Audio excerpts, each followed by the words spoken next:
Hi, I'm Stephen Blacksmith. You may know me as a writer, director, actor, and all-around funny person. You may also know me as the son of the man you killed. I'm gonna get you, you son of a bitch. It may have been 20 years since I saw you in that dusty Nevada bar, but I remembered your face as clear as day. You better sleep with one eye open, because I am hot on your trail, and I will not rest until I have avenged my father, you son of a bitch! Now, when this quarantine started, I, like many of you, thought, finally, a reason to use my fine arts degree that my parents always ridiculed me for. So I decided to get together with some of my favorite people in the world and talk about their favorite films via Zoom. Now, along the way, we're going to play a lot of games, learn some fun film facts, and watch our guests get pretty silly. Oh, and it is important to know that we do not monetize this program in any way, but we do support some awesome causes, so we're going to put a description of one of these causes in every single episode, and if you feel the need, and if you can, most importantly, please consider donating. Now, kick back, relax, and enjoy Cinema Variete.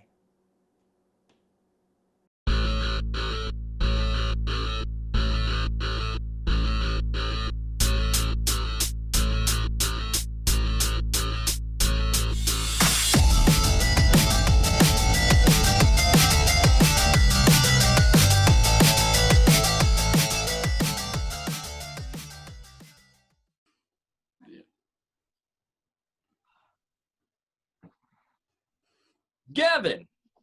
Yes, Stephen. Didn't see you there. Oh. Waiting long? Or hardly waiting?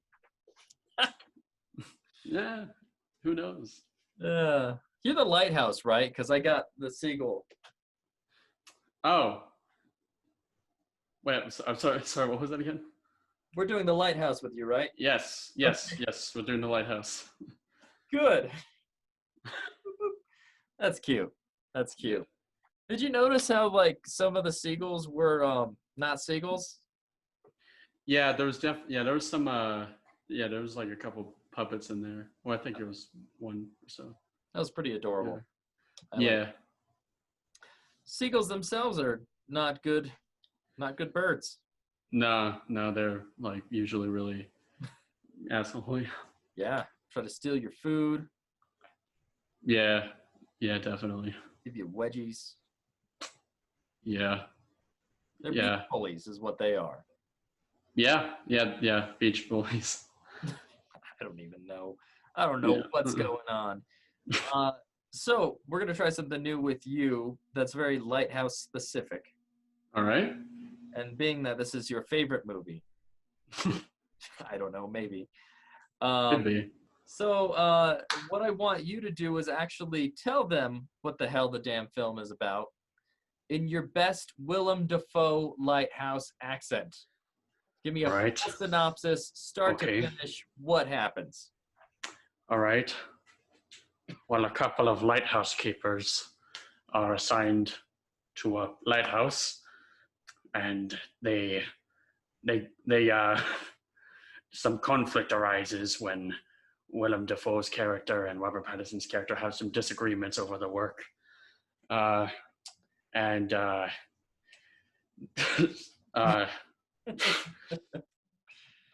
Pattinson comes across a seagull that pesters him while he's trying to work.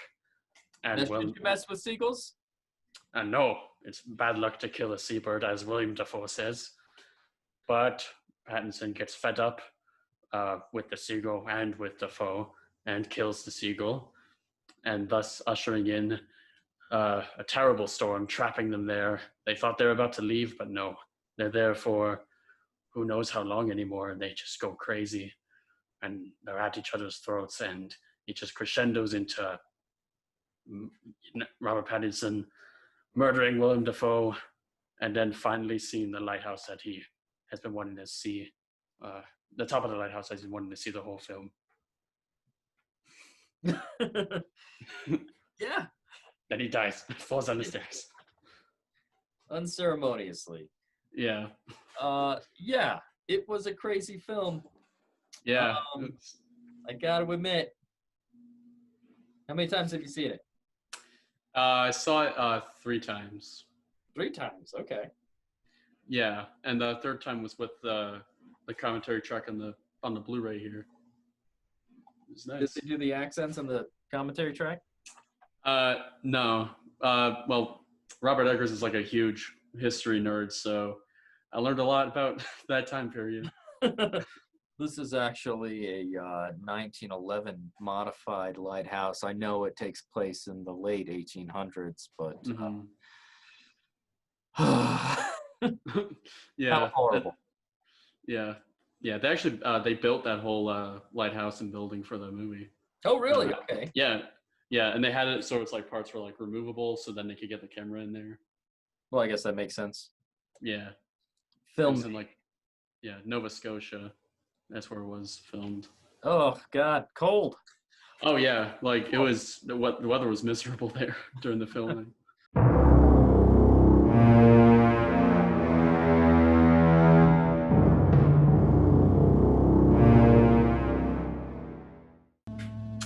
A24. Love Movie daddy. them. Oh. Tell me, Yes. what's a timberman want with being a wicked? Deal. Just looking to earn a living. Yeah. Just like any man. Starting new. Yes. On the run. Witch, huh? Yes. Yeah, that was I good gotta watch too. The Witch. Secrets, are you? No, sir. Yeah. Have you seen it? Yeah, super good. Okay. Yeah. Well, there's him bearing Defoe, but we don't know it yet. Why just spill your beans? Ooh.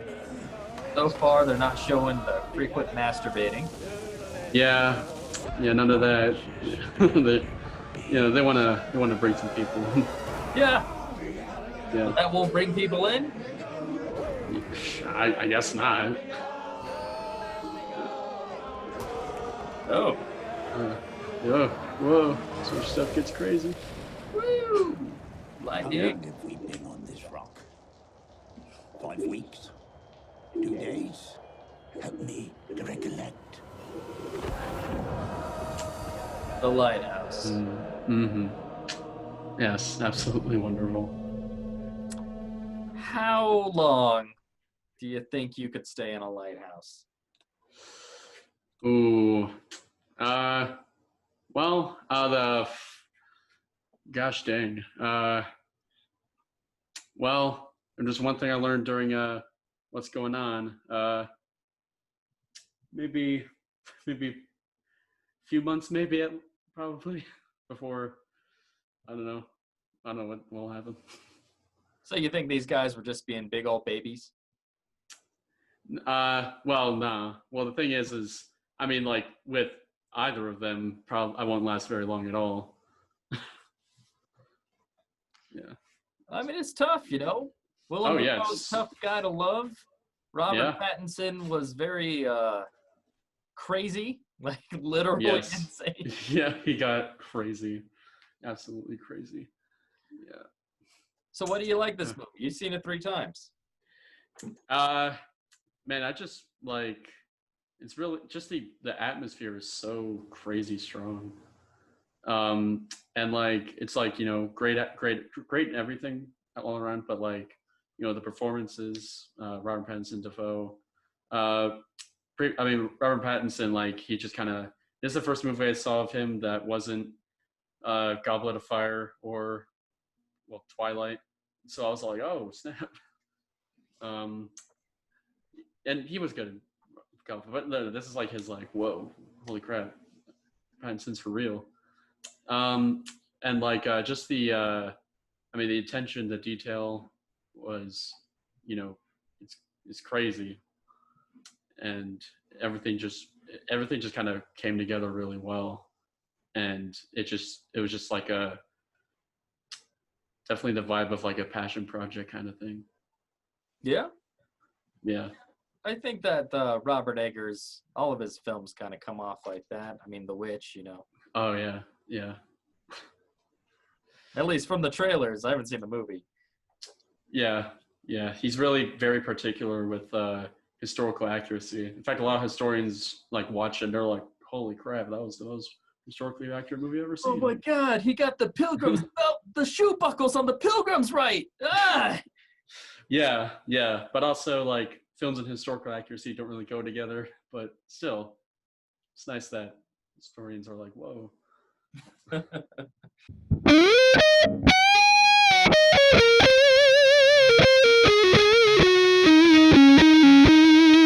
So these are all true or false. They're pulled from IMDb's trivia, which doesn't mean much because anyone can submit. Yeah. We're just gonna assume that the true ones are true and the false ones are false. So I'm gonna just tell them to you. You think long and hard. You tell me true or false. All right. Boilerplate stuff. Basic. All right. Willem Dafoe actually learned how to knit for this movie. That is true. Is it in the commentary? Yeah, it's in the commentary. I should tell you people not to listen to the commentary. Sorry. Oh, man. Okay. Pattinson did a lot of weird crap during the making of this film, including punching himself, drinking rainwater, and sticking his fingers down his throat to make himself throw up. Yeah, that's true too. Yeah. Damn it. Another thing he did, I guess, another thing he did, he would like during the drunken scenes, he would like spin around and around to get like really dizzy, and right before he'd say like action. Just stop. You know. Yeah, just like, all right, stop doing that action. Oh, logging! I killed a man. Yeah, Oh. yeah. Just like, No. action. Yeah. I didn't kill him. I just let him die. Oh boy. Yeah. Oh boy. So the black and white film stock used during filming needed a lot of light to expose properly. This required anywhere between 2 and 5 times the normal light used on a normal set. True or false? Yeah, that is true. Because of they shot it on film. I think it was 35 millimeter, and during the dinner scene where it's just by a lantern, like the lantern wouldn't have lit them at all like that. So they had to have it super bright, so they were blinded, and a lot of the crew had to wear like sunglasses. Yeah, all of that's true. You're a pretty good listener, but you're not good enough. The lighting actually had to be 15 to 20 times brighter. Oh, Film set. Dang. Okay.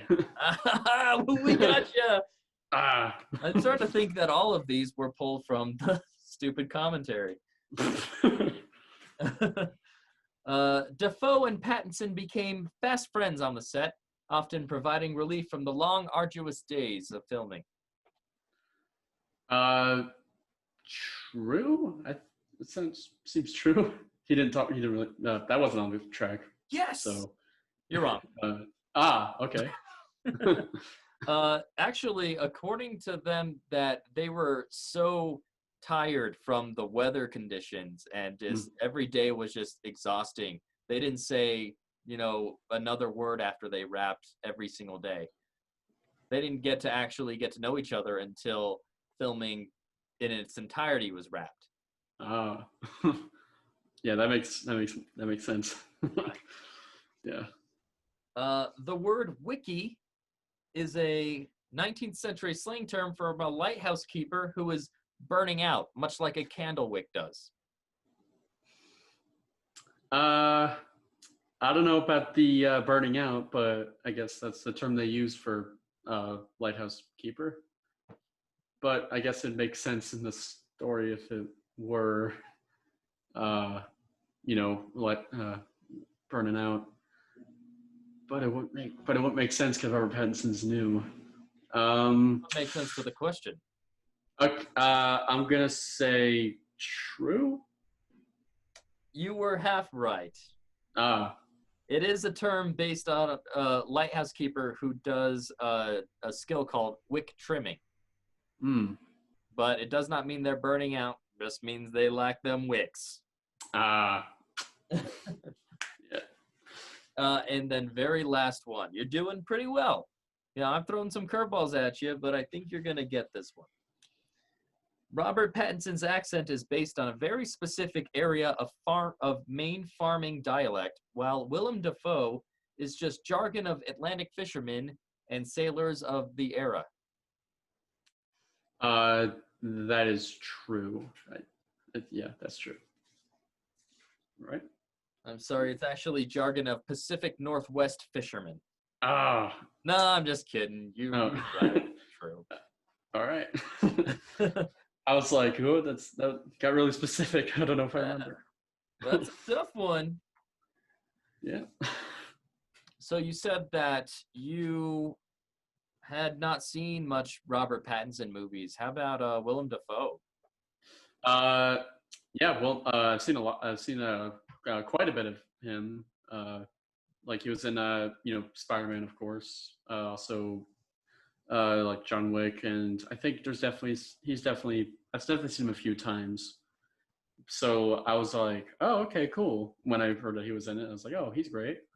But yeah, I guess those are really the only two movies I saw him in that come to mind. Yeah, nothing like hardcore indie or anything like that. Yeah, have not seen Antichrist, so.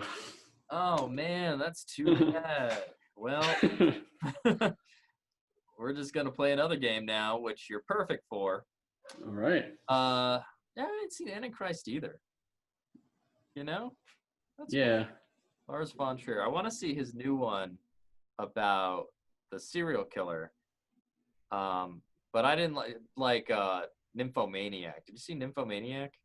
I have not, but I don't know. I heard it wasn't. No. Yeah. And they're very long, and they're two parts.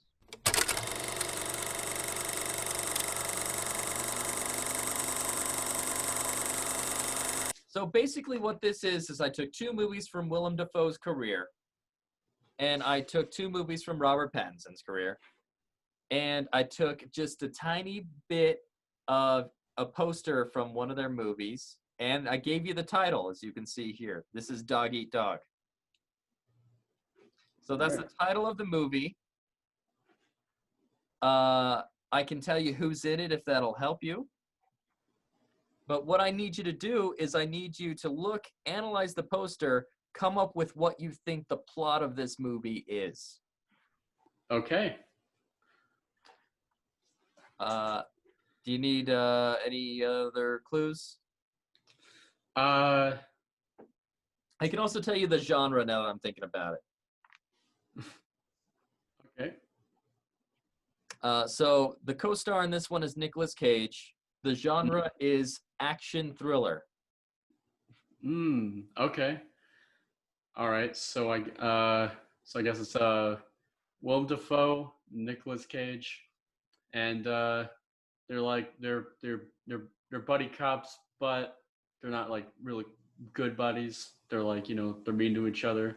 But then, oh my gosh, a bunch of, I guess it's like a big heist or something. Cars are crashing with each other. And that's kind of like that's the climax. And one of them says, "Man, it's a dog-eat-dog world out there when stuff hits the fan." Stuff hits the. How does it end? It ends with Nicolas Cage and Willem Dafoe having just sharing a platonic kiss, and everything's all good. The bank is saved. Good job.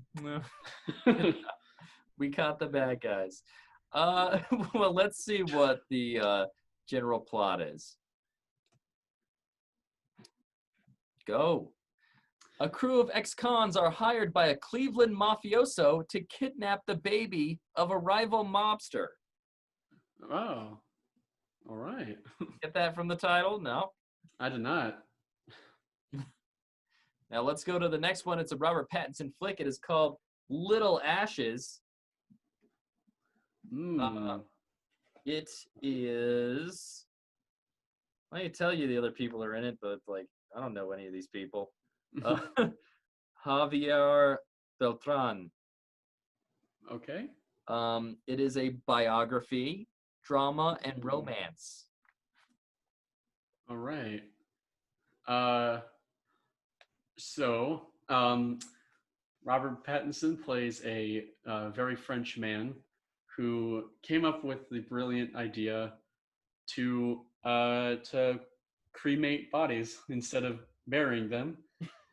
And that guy, the other guy in the poster, is like his partner in invention, and he's like, well, why would you want to burn them to a crisp instead of burying them as God intended? And then Robert Pattinson says, oh, they become beautiful little ashes, and then they share a platonic kiss, and then they sell the patent, and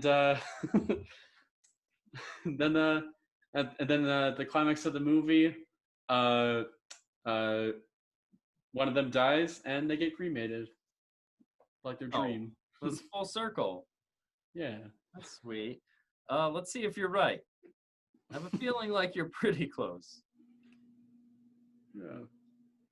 It is about the young life and loves of artist Salvador Dali, filmmaker Louis Buñuel, and writer Federico Garcia Lorca. Ah, all right. I was kind of close. Yeah, You got the romance. I could see them all kissing at some point. Yeah. That's pretty cool. If you've ever seen any Louis Buñuel,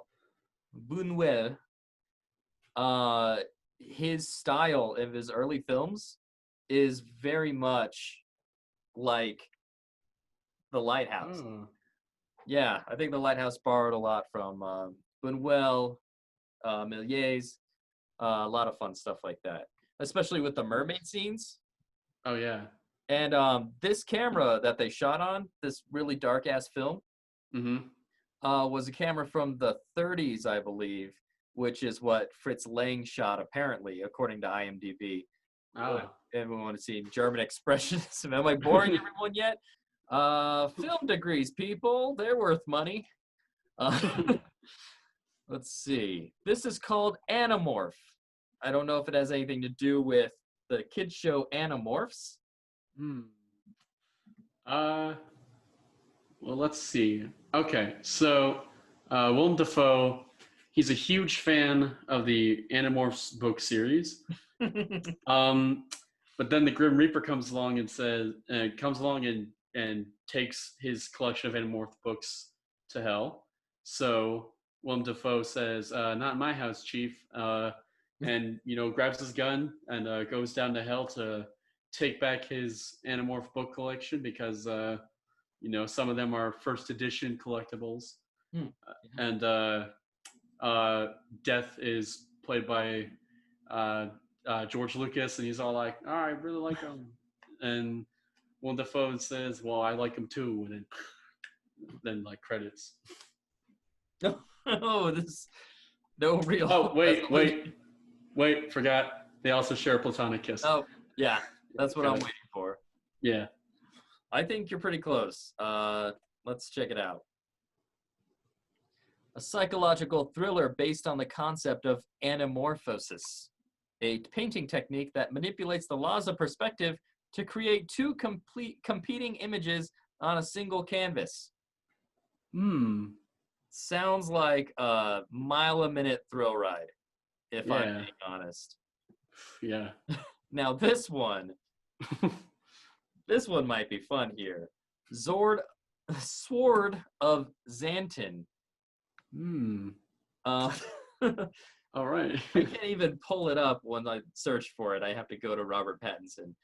Let me tell you right now, he, I believe, is only playing a supporting role in this movie. Okay. It was one of his first movies. It was called Curse of the Ring as well. And it is an action-adventure drama fantasy that also stars Terminator 3's Kristanna Loken. Do with that what you will. All right. So I'm going to assume that the man holding the sword there is Xanten, and he's like, I'm gonna go out and I'm gonna get my sword polished, and these two Is that a euphemism? yeah, well, it could be. That's the mystery of it. Yeah, I'm getting married tomorrow. I might as well go out and get my sword polished. It's my bachelor party. Yeah. He's like, oh, I'm gonna get my sword polished before the marriage, and the wife on the far left is like, oh my God, he's gonna go cheat on me, isn't he? But he's actually just going to get his sword polished because he wants it shiny for the wedding. But she's like, no. The sword of Xanten is my sword. So she follows him to find what he's doing, and then the person in the middle, she's a really good sword polisher, and not in the euphemism way, just polishing swords. And he brings the sword to her, and she's all like, "Oh man, I'm teaching my son here, who is played by Robert Pattinson, to polish swords. Can he polish his sword?" And the wife's like, "Oh my God, this is awful," because she can only hear what's going on, not see what's going on. And then she falls in because she's hiding in the closet. The door opens, she falls like a sitcom, and she's like, "Uh-oh." Yeah, she's like, "Uh-oh." And he's all like, "Whoa, what are you doing here? You here to watch my sword get polished?" And she's like, "Nobody can polish a sword but me." And he says, "I wasn't aware of your training in blacksmithing." And and she's like, "No, that's not what I mean." "Wait, what do you mean?" And then they just clarify the misunderstanding. And then in a record-breaking moment in cinema, they share a kiss that's not platonic. Oh, wow. Yeah. That's pretty cool. I would watch that movie. Yeah. It's kind of like The Hangover or Bachelor Party meets, I don't know, Lord of the Rings. Yeah. Just a lovely misunderstanding. Well, I think you're a little wrong. Well, actually, I don't know what the legend of Siegfried and Brunhild happens in that legend. But this movie is loosely based on characters from the Norse sagas and the pre-Christian Germanic heroic motifs outlined in the Nibelungen Saga. All right, sounds close. Yeah. I'm not familiar with the stories again, but you seem to be, and it seems we'll like just assume. yeah. I mean, I don't know what any of that means, but it's safe to assume. Awesome. Well, thank you for joining me with the Lighthouse. I'm a little mad that you made me watch it. But being a film, I don't even know what I am. Not a scholar, but a film fan, like everyone is. Yeah. I think it is important to watch it if you're into film history, because it actually was a lot of fun at certain moments when it wasn't a little bit painful. Thank you. Yeah. It's definitely a solid watch, even if you know what happens in it, because you're at the end of this. But probably my favorite film of last year, and totally got total snub at the Oscars, but not that really means anything. No. So yeah, just I guess check it out if you're not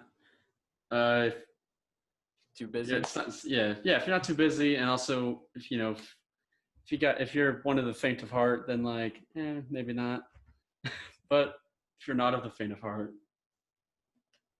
there you go. Yeah. It's a lot of shocking stuff in here, but it's not too bad. Yeah, it's not too bad. All right. Thanks, man. Yep. Thanks for having me.